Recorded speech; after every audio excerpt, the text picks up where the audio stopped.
235ویں رات شہرزاد نے کہا۔ جب زمرد نے علی شار سے اس کا قصہ پوچھا اور جب اس نے بتایا تو اس نے رمل کی تختی پر اس کا حساب لگایا کہ یہ اس کا دستور ہے، اور جب اس نے کہا کہ اسے یقین ہے کہ خدا اسے اس کی کنیز سے جلد ملوا دے گا، تو اب زمرد نے اپنے ایک دربان کو حکم دیا کہ اسے حمام لے جائے، بہترین شاہانہ لباس پہنائے اور ایک خاص شاہی گھوڑا اسے سواری کے لیے دیا جائے، اور پھر شام کے وقت اسے محل میں لایا جائے۔ دربان حکم پاتے ہی اپنے سینے پر ہاتھ رکھے الٹے پاؤں ہٹاؤ اور علی شار کو اپنے ساتھ لے کر زمرد کے پاس سے چلا گیا۔ جب لوگوں نے ملکہ کا اس کے ساتھ یہ سلوک دیکھا تو آپس میں کہنے لگے کہ آخر ملکہ اس جوان کے ساتھ اتنی مہربانی سے پیش کیوں آئی؟ ایک شخص کہنے لگا کہ میں نے تم سے کہا نہ تھا کہ ملکہ اس کے ساتھ برا سلوک نہ کرے گی، کیونکہ اس کی شکل ہی ایسی پیاری ہے، اور یہ میں اس وجہ سے بھی سمجھ گیا تھا کہ ملکہ نے اسے پیٹ بھر کر کھانے دیا۔ الغرض ہر شخص کچھ نہ کچھ کہتا ہوا وہاں سے روانہ ہو گیا۔ ادھر جب زمرد اپنے محل پہنچی تو وہ بے تاب تھی کہ کب رات ہو اور وہ اپنے دلی محبوب سے تنہائی میں ملے۔ زمرد کو یقین نہ آتا تھا کہ خدا نے اسے اس کے محبوب سے ملا دیا ہے۔ خدا خدا کر کے جب رات ہوئی تو وہ اپنی خوابگاہ میں گئی۔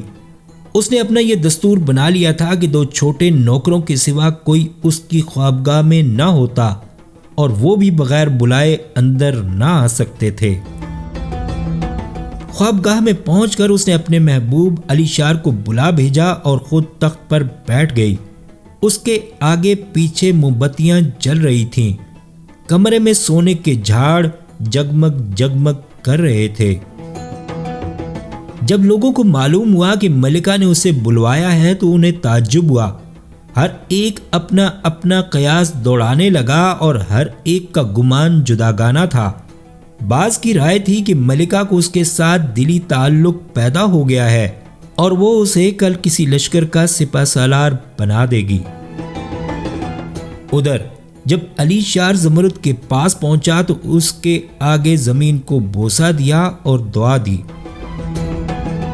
زمرد نے اپنے دل میں کہا کہ ابھی میں اس پر اپنے آپ کو ظاہر نہ کروں گی بلکہ اس کے ساتھ تھوڑا سا مذاق کروں گی۔ کہنے لگی، اے علی، کیا تو حمام ہو آیا؟ اس نے جواب دیا، اے میری آقا، ہاں۔ زمرد نے کہا کہ اٹھ اور ان کھانوں میں سے کچھ کھا جو دسترخوان پر لگے ہوئے ہیں، اور یہ شربت اور شراب پی کیونکہ تو تھکا ہوا ہے، اور اس کے بعد تو میرے قریب آئیو۔ زمرد نے جو جو حکم دیا تھا اس نے کیا، اور جب وہ کھا پی کر فارغ ہو گیا تو اس نے کہا کہ تخت پر آ کر میرے پاؤں دبا۔ اب وہ اس کے پاؤں اور پنڈلیاں دبانے لگا اور اس نے دیکھا کہ اس کا بدن ریشم سے بھی زیادہ نرم ہے۔ اب زمرد نے حکم دیا کہ چمپی کرتا ہوا اوپر کی طرف آ۔ وہ بولا، اے میری آقا، گھٹنوں سے آگے نہیں بڑھوں گا۔ زمرد نے کہا، تو میری نافرمانی کرنا چاہتا ہے؟ خبردار، ورنہ یہ رات تجھ پر بری گزرے گی۔ تجھے میرا کہنا ماننا پڑے گا۔ میں تجھے اپنا معشوق بناؤں گی اور ایک امیر کا مرتبہ دوں گی۔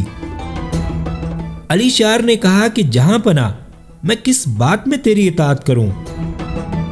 اس نے جواب دیا کہ اپنے کپڑے اتار اور اوندا لیٹ جا۔ علی شار نے کہا کہ ایسا کام تو میں نے عمر بھر بھی نہیں کیا۔ اگر تو زبردستی کرے گی تو میں قیامت کے دن تیرا دامن گیر ہوں گا۔ جو کچھ تو نے مجھے دیا ہے مجھ سے لے لے اور مجھے اپنے شہر سے جانے دے۔ زمرد نے کہا کہ اگر تو نے اب میرے حکم کی تعمیل نہ کی اور اوندے نہ لیٹا تو میں تیری گردن اڑا دوں گی۔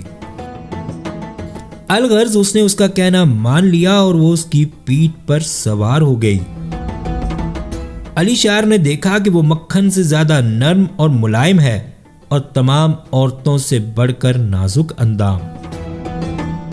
زمرد تھوڑی دیر تک اس کی پیٹھ پر رہنے کے بعد اتر آئی اور کہہ مار کر ہنسی اور کہنے لگی، اے میرے آقا، ان باتوں کے باوجود بھی تو نے مجھے نہ پہچانا۔ اس نے کہا، اے میری آقا، تو کون ہے؟ وہ بولی کہ میں تیری کنیز زمرد ہوں۔ یہ سن کر علی شار اس کے بوسے لینے لگا اور اسے اس طرح دبوچا جیسے شیر بکری کو۔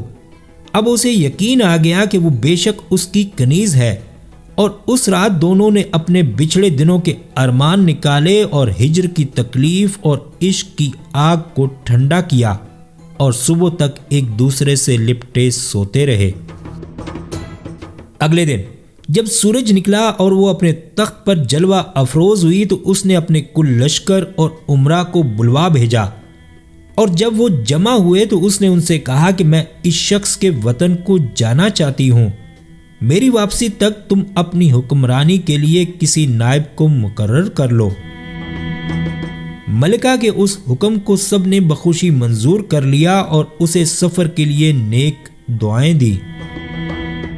اب اس نے سفر کا سامان تیار کیا، مثلا راہ کا توشہ، زر و جواہر، کپڑے، تحفے، اونٹ، خچر، اور اس شہر سے روانہ ہو گئی۔ اب وہ چلتے چلتے علی شار کے شہر پہنچے اور اپنے گھر میں داخل ہوئے، لوگوں کو انعام دیا، خیرات کی اور رہنے سہنے لگے۔ ان کی اولاد ہوئی اور انہوں نے بڑی خوشی سے زندگی بسر کی، یہاں تک کہ مزوں کو کرکرا اور صحبتوں کو تتر بتر کرنے والی موت آ پہنچی۔ پاک ہے وہ ذات جس کے لیے بلا زوال کے بقا ہے، اور خدا کا شکر ہر حال میں۔ اب شہرزاد کو صبح ہوتی دکھائی دی اور اس نے یہ کہانی بند کر دی۔